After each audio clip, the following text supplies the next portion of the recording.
The Irish Film Festival London returned in November with a programme that boasted 5 days of feature films, documentaries and short films.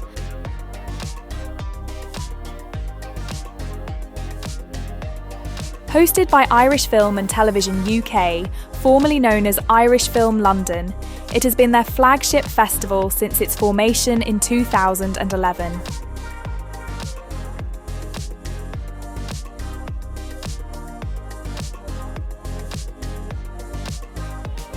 The festival launched with a screening of Lance Daly's Trad at View West End.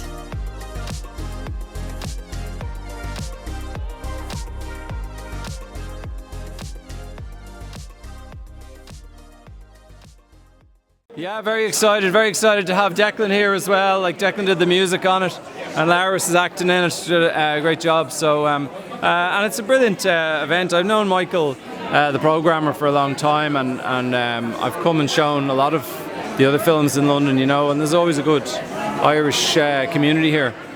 So yeah, it's going to be brilliant. So I had a little sneak listen there, and it's good and loud, so the music's going to be great. Brilliant to be here in London for the film festival. I'm really looking forward to the opening film, obviously tonight, Trad, and it's a great cinema to have it in. Yeah, looking forward, and to have it here and West End, you know what I mean, the Irish Film Festival, which is absolutely brilliant, you know what I mean. There's been a time that I've been in here watching movies, but I wouldn't think that the day would come that I'd be one behind the scenes myself with a director and a team of bunch of lads. Many acres is it? The films continued with a screening of Eamon Murphy's directorial debut, Solitary, which deals with the themes of rural crime and the vulnerability of the elderly in Ireland's countryside. Did you hear anything about Malay having been broken into and robbed? And the reaction has been very strong, especially from people in rural areas who might not necessarily be affected by rural crime, but know people who have. And know people of that solitary man who lives alone in his cottage and doesn't have much interaction with other people. So there's been a very positive response to seeing that reflected on screen. We were shooting in the middle of a rural community who were very welcoming, it has to be said, in Rathangan and Rathdowney. But what was noticeable was, even though the community is thriving during the day, when an individual, particularly an individual of a certain age, goes back to live by themselves in their house and there's nobody around them, then the threat is implicit. But in the film and in the script, it's not just implicit, it becomes actual. And that's where the engine for the story comes from. How does Brendan deal with that nighttime threat whilst still nominally being a member of the community? So the loneliness of nighttime is really what it's about. You can see this person's mental health dropping. You can see that his faith in the system is dropping, but there's nothing you can do about it. You're under-resourced. You know, when you're in rural Ireland, you see that, like, you could ring the guards and it could take them 50-60 minutes to arrive at the door. I had a friend their mother was going into their farmyard, and there was someone at the trailer taking off the wheels, and they rang the guards. The people got into their vehicles, drove off, and the guard said, "Do you still want us to come out? Because it would take us 50 minutes." But you close down Garda stations in rural Ireland or in the smaller towns, and you know, the criminals or people who are going around the country committing these crimes know exactly where we'll say the black spots are, and they take advantage of that. Is that we wanted to make a film that really people could relate to. You know, it could be themselves, it could be a grandparent, it could be a granddaughter. Somebody can find something that they can kind of feel like they can tap into something in their own life that maybe they haven't been able to explore. Solitary was followed by Irish language heist drama, Aontas starring Carrie Crowley, Breed Brennan and Eva Jane Gaffney.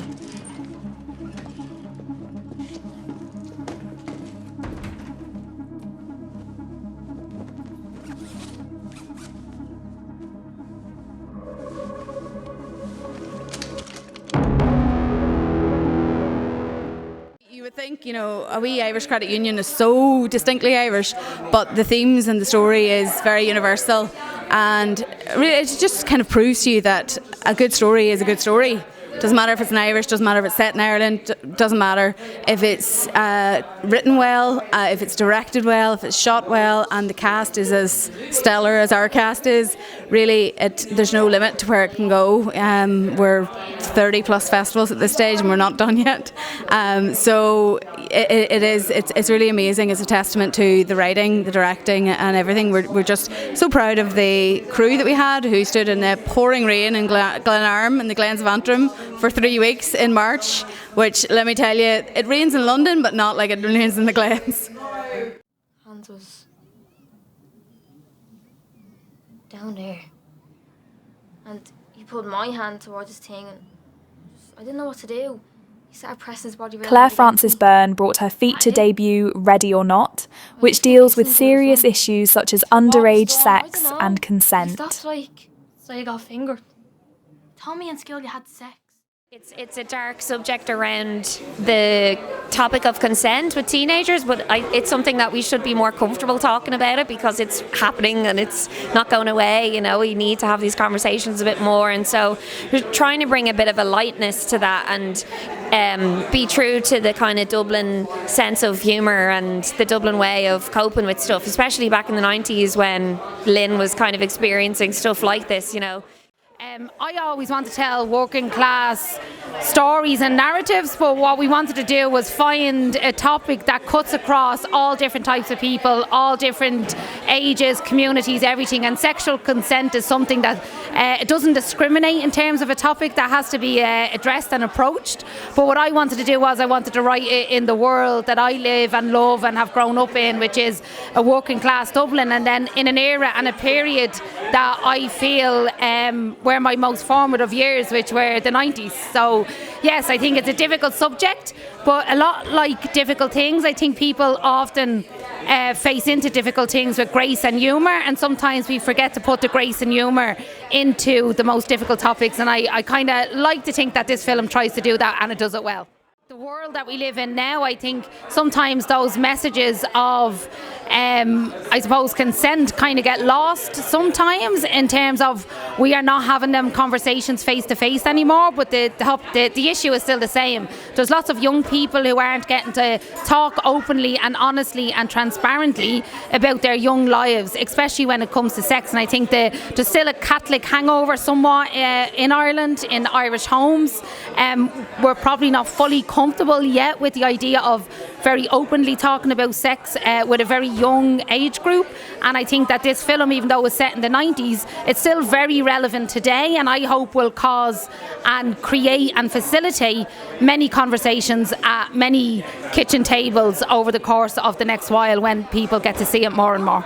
Or even been shown in schools. I bet you'd be stoked. I think it should definitely be showed in schools, especially for young girls, like just the way they will take it, and young boys as well. Like I think it's just the way they take it, and I think it's just a story that needs to be told. Friday night came to a close with the documentary Celtic Utopia, which highlights a new wave of Irish folk musicians and reflects on Irish history and culture. It's so fucking stupid. It was amazing to see so many amazing Irish artists that I love on a big screen, and for them to kind of be the mouthpiece for generations of people who wish they were proud of being Irish. I think there's something magic about the film, and it's amazing to see it on a big screen, and it's amazing to be part of a generation where we're finally allowed to be proud of being Irish as well, so it's good. Yeah, that's how it feels for me. Yeah. What struck me there was the amount of trauma. There's such a lot of trauma because there's so many chapters there, being, when the Brits were in charge, that colonial period. Then we went into the period afterwards when we got our independence, and there was Catholic Church, almost quasi-fascist at times. And then you had what happened in the north. A lot of times people forget about the north. They forget about the 6 counties. They forget about our brothers and sisters that were left to fend for themselves in a sectarian state. So that's one of the things that rung true for me, was just the amount of trauma that's there for Irish people, both under colonialism and post-colonialism. But, as you said, it's just fantastic to see this new generation coming through, and to be part of that generation that's turning around and saying, no, we're proud to be Irish. We're proud of who we are, and we're going to sell it to the world.